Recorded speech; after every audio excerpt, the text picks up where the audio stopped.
السلام علیکم ورحمۃ اللہ وبرکاتہ۔ امید ہے آپ سبھی حضرات خیریت سے ہوں گے۔ آج ہم آپ کو بتلائیں گے کہ صلاۃ التسبیح پڑھنے کا کیا طریقہ ہے۔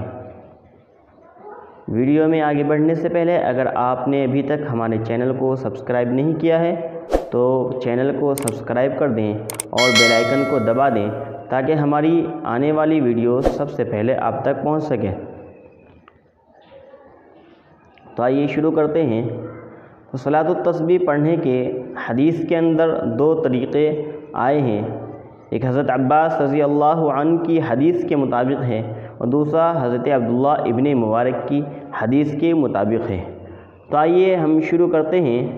سب سے پہلا جو طریقہ ہے وہ یہ ہے کہ آدمی 4 رکعت نماز کی نیت باندھے۔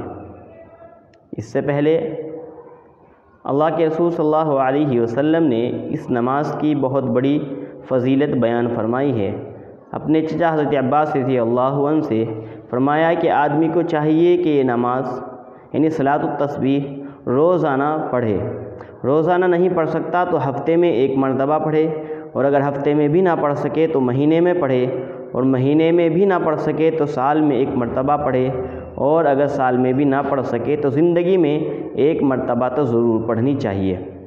تو آئیے ہم نماز پڑھنے کا طریقہ آپ کو بتلا دیتے ہیں کہ آدمی 4 رکعت نماز نفل کی نیت باندھے اور پہلی رکعت میں ثنا سے فارغ ہونے کے بعد آدمی 15 مرتبہ تیسرا کلمہ یعنی سبحان اللہ والحمد للہ ولا الہ الا اللہ واللہ اکبر یہاں تک 15 مرتبہ ثنا سے فارغ ہونے کے بعد قراءت سے پہلے یہ پڑھے۔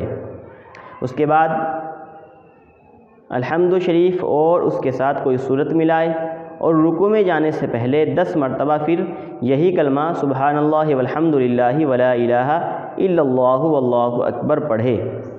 پھر رکوع میں جانے کے بعد رکوع کی تسبیح کے بعد 10 مرتبہ یہ کلمہ پڑھے۔ پھر رکوع سے اٹھنے کے بعد قومے میں 10 مرتبہ یہ کلمہ پڑھے۔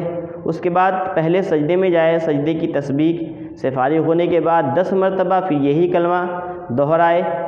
پھر ایسے ہی جلسے میں یعنی دونوں سجدوں کے درمیان میں بیٹھ کر 10 مرتبہ یہ کلمہ پڑھے، اور پھر جب دوسرے سجدے میں جائے تو دوسرے سجدے کی تسبیح کے بعد پھر 10 مرتبہ یہ الفاظ پڑھے، یعنی سبحان اللہ والحمد للہ ولا الہ الا اللہ واللہ اکبر۔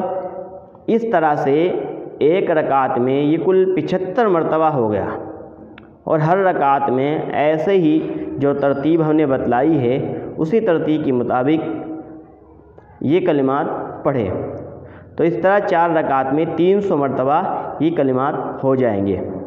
دوسری رکعت میں جب تشہد کے لیے بیٹھے گا تو تشہد میں صرف تشہد پڑھ کے تیسری رکعت میں جب کھڑا ہوگا، دوسری رکعت میں اور تیسری رکعت میں اور چوتھی رکعت میں قرات سے پہلے کھڑے ہونے کے فوراً بعد آدمی 15 مرتبہ یہ تیسرا کلمہ پڑھے گا۔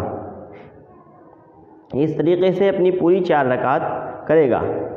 یہ طریقہ حضرت عبداللہ ابن مبارک کی حدیث کے مطابق ہے۔ تو آپ کے سامنے صلاۃ التسبیح پڑھنے کا طریقہ آ گیا ہے، تو آپ سبھی حضرات اس پر عمل کریں اور اس سیاہ کار کو بھی اپنی دعاؤں کے اندر یاد رکھیں۔ اگر آپ کو یہ ویڈیو پسند آئی ہو تو ویڈیو کو لائک کریں اور شیئر کریں، اور ہمارے چینل کو سبسکرائب کریں۔ جزاکم اللہ خیرا و احسن الجزاء۔